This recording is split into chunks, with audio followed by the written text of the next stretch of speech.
읽은 말씀을 가지고 나눌 말씀의 제목은 여호와의 진노를 대하는 방법입니다.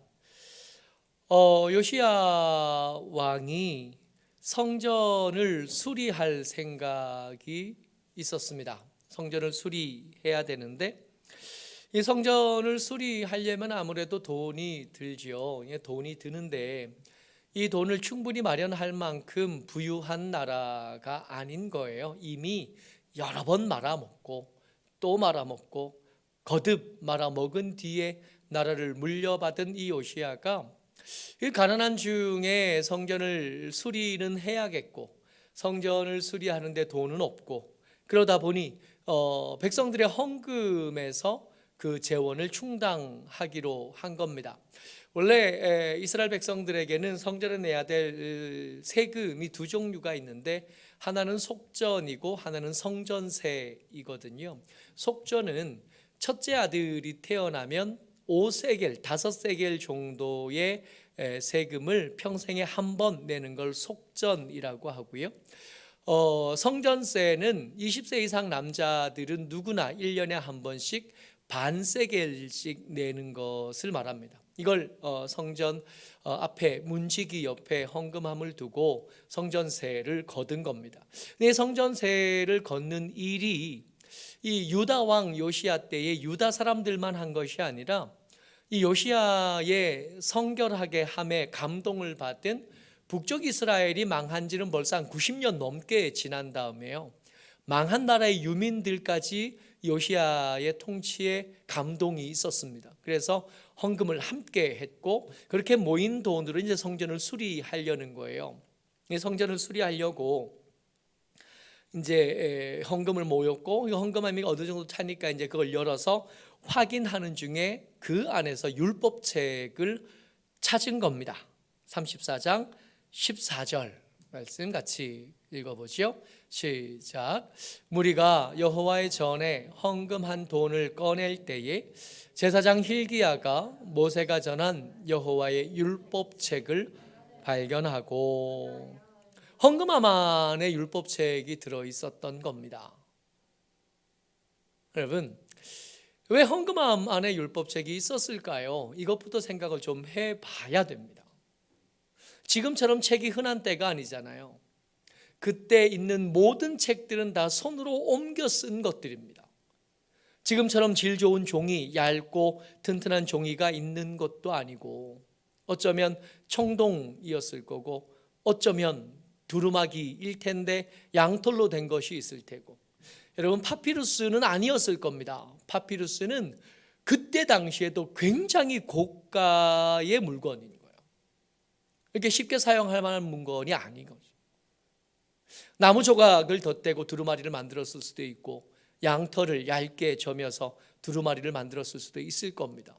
어쨌든 부피가 클 수밖에 없고 어쨌든 그 책은 가문에 하나 있기 쉽지 않습니다.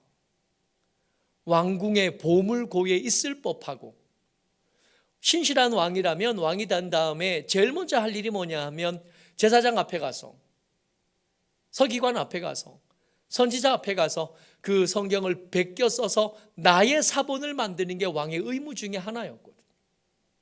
그렇게 한 세대에 한 권쯤 만들어지는 게 율법책인 것. 이 귀한 것, 이 비싼 것이 헌금함 안에 있는 것. 숱한 순환의 세월을 지나면서 이 헌금함에 들어있던 어쩌면 숨겨졌던 어쩌면 잃어버렸던 어쩌면 감춰두었던 그 말씀이 발견된 겁니다. 특별한 은혜가 있었던 거죠.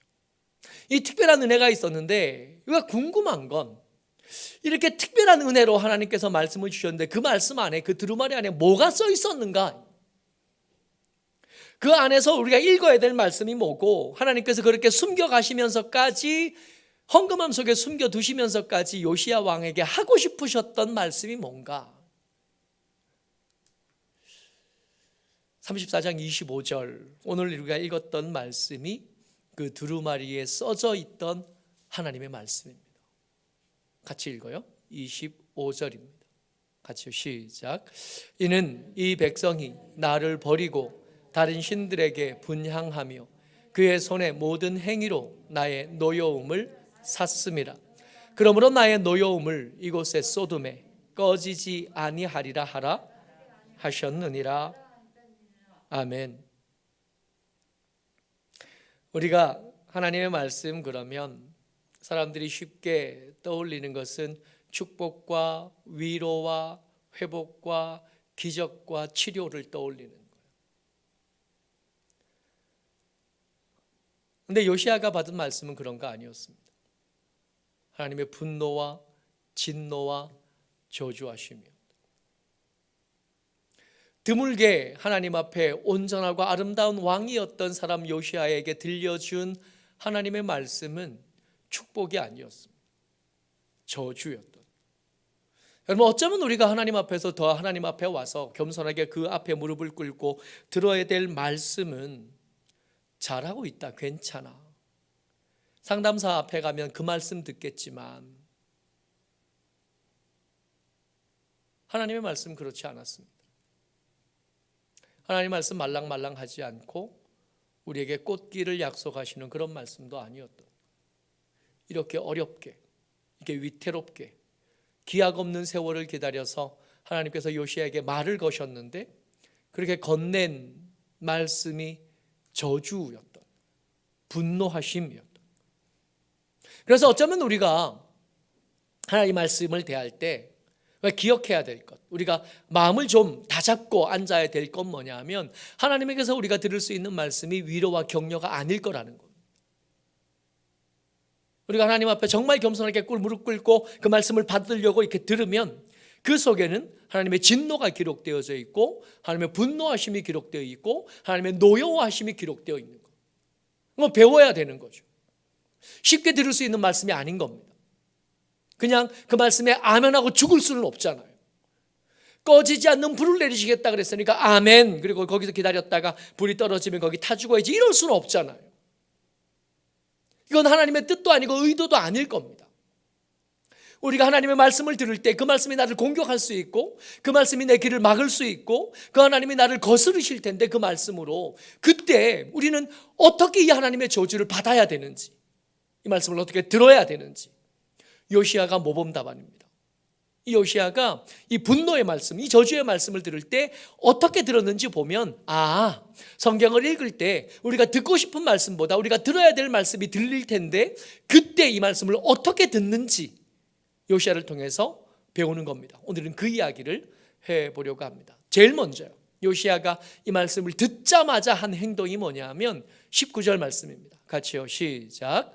왕이 율법의 말씀을 듣자 곧 자기 옷을 찢더라. 여호야김 4년에 예레미야가 전한 말씀을 바룩이 써서 여호야김에게 전해줬잖아요. 그랬더니 여호야김은 뭐 어떻게 했냐면 이 말씀이 듣기 싫은 거예요. 이 말씀이 내가 원하는 말씀이 아니고 내가 기대하는 말씀이 아니고 내가 바라던 말씀이 아니에요. 나를 응원하고 격려하시는 말씀이 아니라 나를 주저앉히는 말씀 아니고 내 실패를 주도하시는 말씀이에요. 그래서 여호야김 어떻게 했냐면 이걸 서너 쪽 읽으면 찢어가지고 면도칼로 찢어서 화롯불에 태우는 거. 근데 여호야김의 이런 행동이 특별하게 모질어 보이지만 사실은 우리가 성경을 찢어서 태운 적은 없지만 그 말씀을 깊이 마음에 담지 않고 듣지 않고 기록 흘려버렸던 기억이 우리에게도 있는 거예요. 여호야김과 어쩌면 우리의 어떤 때의 성경 읽는 모습이 꼭 닮았습니다. 여호야김처럼 과격하진 않지만 요시야처럼 옷을 찢지도 않았던 거죠. 답은 이겁니다. 어떻게 하면 되냐 하면 하나님의 말씀이 나를 거스르면 하나님의 말씀이 옳은 것을 염두에 두고 내가 틀렸겠거니 생각하는 겁니다. 내가 틀렸으니 옷을 찢는 겁니다. 내가 죽게 되었으니 하나님의 처분에 내가 어떻게 거절할 방법이 없으니 죽겠구나, 그리고 죽을 각오를 하고 옷을 찢는 겁니다. 여러분, 옷은 내 신분의 상징이기도 하고 내 사회적인 세상에 보여지는 내 모습이거든요. 그걸 찢는 거예요. 나는 지금 왕으로서 하나님 앞에 있는 것이 아니라 왕의 지위를 찢어버리고 알몸인 내가 하나님 앞에 섰습니다. 지금 이 자리에서 누가 승자냐 하면 내가 승자가 아니라 하나님이 승자이십니다. 하나님께서 내게 승리하셨고 하나님께서 내게 나보다 더 오르십니다. 이걸 옷을 찢으면서 인정하고 찢으면서 드러낸 겁니다. 그리고 이 요시야가 옆에 있던 그 헌금하면서 찾아낸 그 율법책을 가지고 온 사람들에게 명령해요. 이거 정확히 내가 들은 게 맞는지 확인해야 돼. 내가 읽은 게 맞는지 확인해야 돼. 여러분, 제가 이제까지 설교했던 것이 계속 이렇게 쌓여 있잖아요. 이 쌓여 있는데 가끔씩 전에 같은 범으로 설교하게 되면 전에 설교했던 것들을 좀 뒤져보게 되거든요. 그럴 때 어떨 때는 정말 가끔씩 와, 정말 잘했는데 할 때가 한 100번에 한 번쯤 있는 것 같아요. 대부분 틀려먹었네 이렇게 말하면 안 되는 거예요. 그럴 때 있거든요. 그때도 대충 준비하진 않았을 겁니다. 나름 열심히 했으니까. 근데 열심히 준비했고 열심히 공부해서 했지만 그게 하나님의 뜻에 꼭 맞지 않는 경우가 왜 없겠어요? 우리가 성경을 열심히 읽죠. 겸손하게 읽었지만 그 읽은 말씀이 하나님의 의도와 하나님의 말씀하시려는 방향과 맞지 않는 경우가 얼마든지 있을 수 있지 않겠어요? 그래서 확인해 봐야지. 내 생각이 맞는지, 내가 제대로 들은 건지, 내가 제대로 읽은 건지 확인해 봐야 되지 않겠어요? 성경 어렵잖아요. 그래서 확인해 보는 절차를 가집니다. 이게 요시야가 나를 저주하시는 하나님의 말씀을 받을 때 한 두 번째 행동이에요. 물어보자. 21절 말씀입니다. 같이요. 시작. 너희는 가서 나와 및 이스라엘과 유다의 남은 자들을 위하여 이 발견한 책의 말씀에 대하여 여호와께 물으라. 우리 조상들이 여호와의 말씀을 지키지 아니하고 이 책에 기록된 모든 것을 준행하지 아니하므로 여호와께서 우리에게 쏟으신 진노가 크도다 하니라. 아멘. 물어보는 거예요. 물어보는 거예요. 내가 겸손하게 들으려고 애를 쓰긴 했지만 내가 겸손하게 듣고 애써서 이 들은 말씀이 하나님의 말씀하신 것과 맞는지 내가 제대로 이해했는지 확인해 볼 필요가 있었던 겁니다. 요시야가 물어보려고 했어요. 그리고 그 신하들이 그 명령을 받고 물어볼 만한 사람을 찾습니다. 근데 의외로 그렇게 어렵지 않게 찾아져요. 이게 중요합니다. 여러분, 우리가 하나님의 말씀 모르고 뭔 말인지 모를 때 그냥 덮어놓고 넘어가는 예가 훨씬 더 많거든요.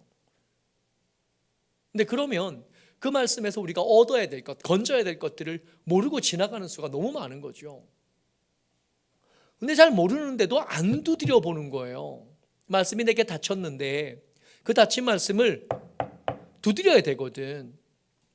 그 잃어버린 말씀을 찾아야 되거든요. 그 깜깜한 말씀을, 잘 모르겠는 말씀을 뜻을 구해야 되거든. 예수님 말씀하시잖아요. 찾으라고, 두드리라고, 구하라고. 그러면 얻게 될 거고 열리게 될 거고 찾게 될 거라고. 근데 엉뚱한 것만 찾아요. 얼마나 열심히 찾는지 몰라요. 아니, 저한테는 그런 사람들 많아요.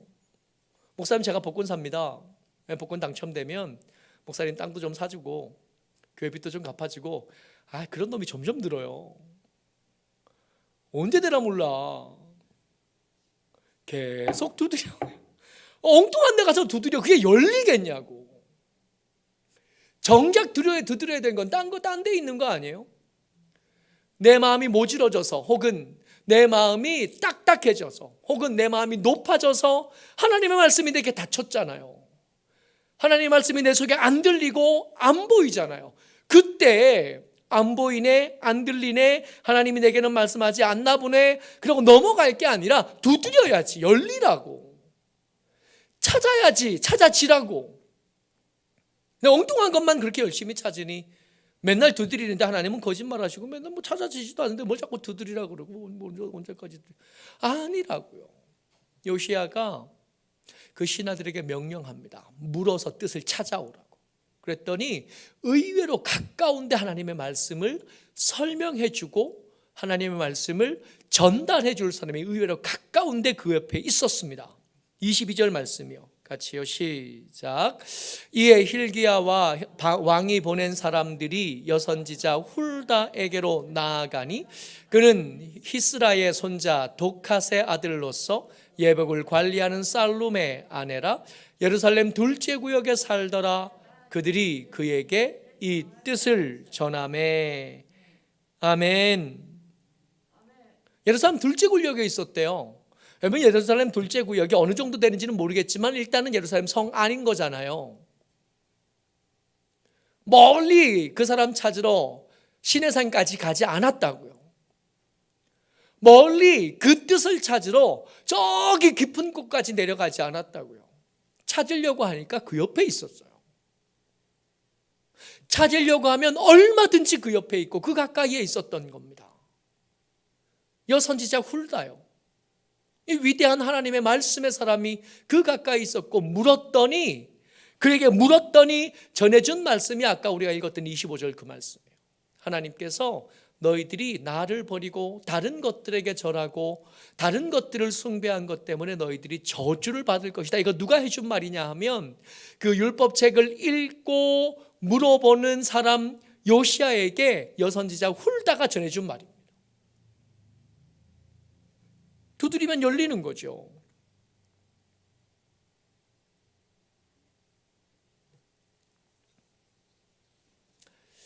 그렇게 하나님께서 하신 말씀을 알아들었습니다.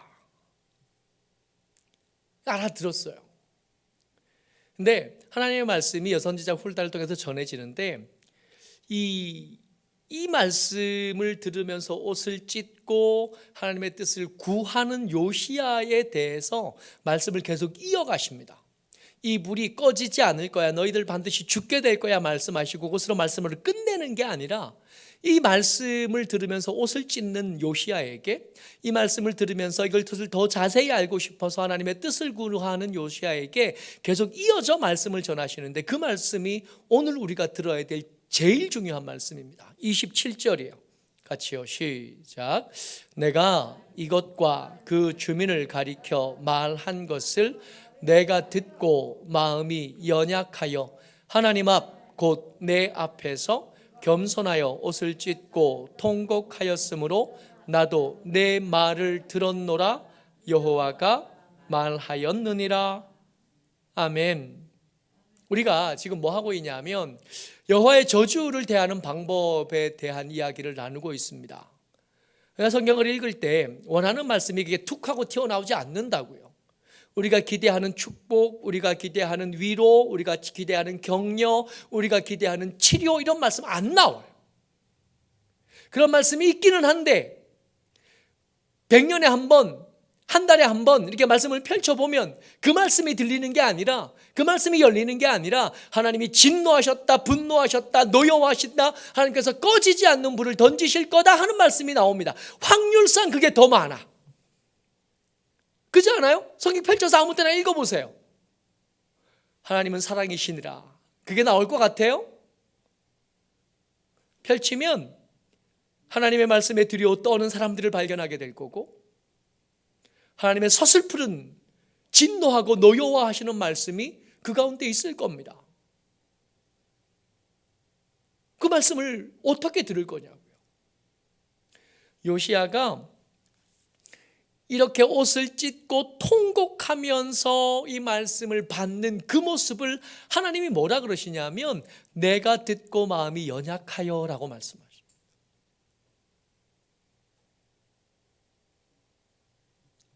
하나님 말씀 앞에서 약한 자가 되는,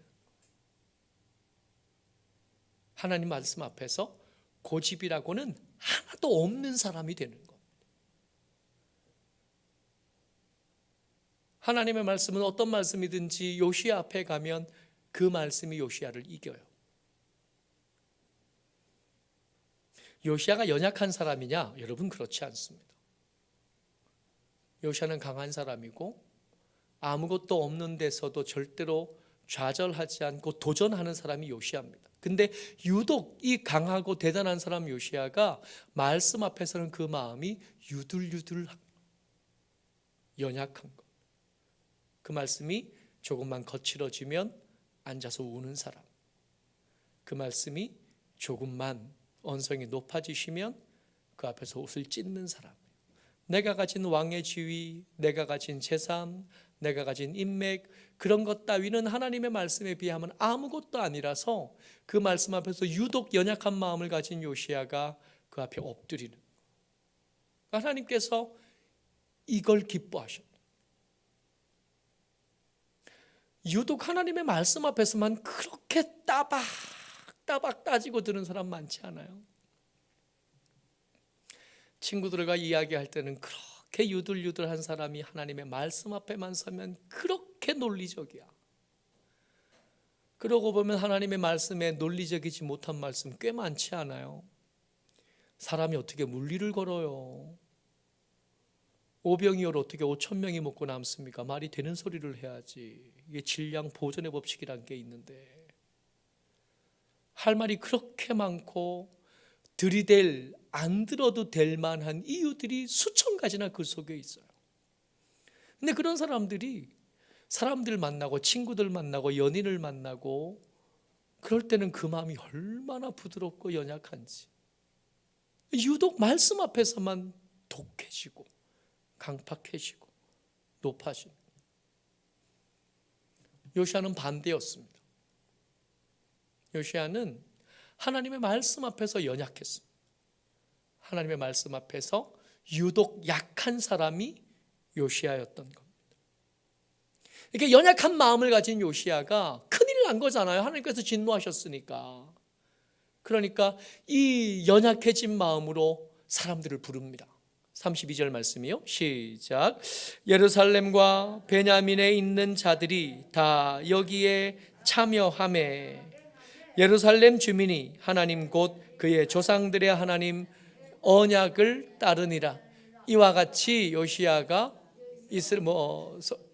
여기까지 32절까지만. 그러니까 요시야가 연약한 마음을 하나님 말씀 앞에서 얻게 된 요시야가 사람들을 불러 모읍니다. 장로님들과 방백들을 다 불러 모읍니다. 그리고 좀 있다가 사람들을 더 모으는데 예루살렘 주민들을 다 모읍니다.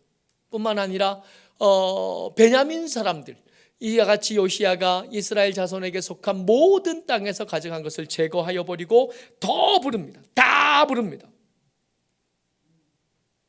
모든 이스라엘 사람들, 남아있는 사람들 다 부릅니다. 다 불러서 그들에게 자기에게 있던 연약한 마음들을 전염시켜요. 33절 같이 읽습니다. 시작. 이와 같이 요시야가 이스라엘 자손에게 속한 모든 땅에서 가득한 것들을 다 제거하여 버리고 이스라엘의 모든 사람으로 그들의 하나님 여호와를 섬기게 하였으므로 요시야가 사는 날에 백성이 그들의 조상들의 하나님 여호와께 복종하고 떠나지 아니하였더라. 아멘. 하나님께서 요시야에게 하셨던 말씀이 그거였거든요. 네가 네 마음을 연약하게 해서 내 앞에 있었으니까 내가 너 살 때까지는 이 진노의 불, 꺼지지 않는 불을 내리지 않을게, 그러셨거든요. 그랬더니 요시야가 이 말씀을 듣고 사람들을 모읍니다. 그러니까 자기만 살 일이 아닌 거예요. 나와 함께 살 사람들을 부릅니다. 그래서 그들과 함께 불러서 그들과 그 마음을 공유하고, 그렇게 공유했더니 요시야의 영향력이 그들 가운데 가서 이 연약한 마음이 번져서 하나님에게 복종하고 하나님을 떠나지 않는 삶을 살아가는 겁니다. 이런 말씀을 읽을 때마다 우리는 걱정되는 거죠. 그럼 요시야 아들은 어떻게 되는 겁니까? 그러면 다음 세대는 어떻게 되는 겁니까? 여러분 착각하지 마세요. 각자의 구원은 각자가 알아서 해야 됩니다. 우리가 아무리 믿음이 좋아도 우리 아들의 구원을 우리가 책임져 줄 수 없습니다. 우리가 아무리 많은 재산들을 남겨줄 수 있고 이것저것들을 남겨줄 수 있고 그들을 위해서 이것저것 할 수 있겠지만 아무리 그래봐야 저들의 구원을 우리가 어찌 해줄 수 없습니다.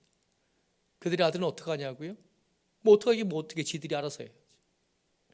도와줄 수는 있고 와서 물어보면 대답은 해줄 수 있지만 그렇게 해줘도 그 연약한 마음 그들이 가지지 않으면 그들의 세대는 여전히 소망은 없게 될 겁니다. 우리 앞가림이나 잘 하는 겁니다.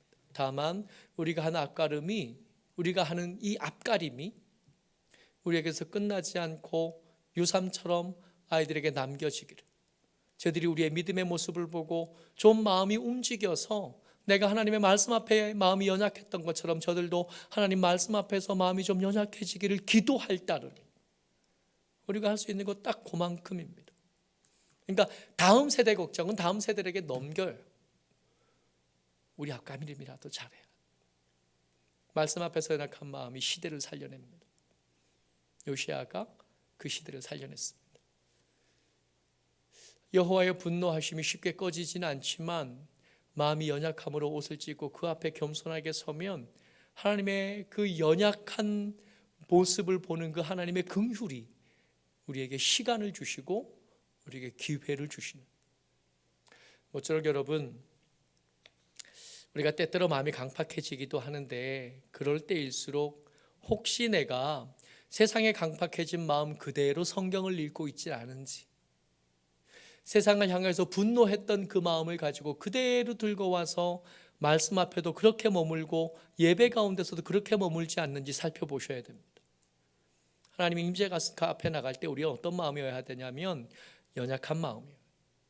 그 예배 드리는 중에 하나님의 말씀은 언제든지 나를 이기고 하나님의 말씀이 내 속에 언제든지 승리하시도록 마음이 연약해지는. 모쪼록 저와 여러분들이 주의 은혜 가운데 말씀 앞에서 연약해지시고 그 연약함으로 주의 긍휼을 얻고 나를 살리고 시대를 살리는 하나님의 사람들 다 되시기를 주의 이름으로 축복합니다. 같이 한번 기도하면 좋겠습니다. 하나님, 말씀 앞에서 내 마음이 세상 것을 그대로 들고 와서 강팍하지 않습니까? 하나님, 내 마음이 하나님의 말씀 앞에서 교만하고 하나님의 말씀 앞에서 단단해지지 않았습니까? 도와주옵소서. 우리가 하나님의 말씀 앞에서 요시야처럼 연약한 마음이 되게 하여 주시고 낮은 마음이 되게 하시고 겸손한 마음이 되게 하여 달라고 이 시간 우리 같이 한번 기도합니다.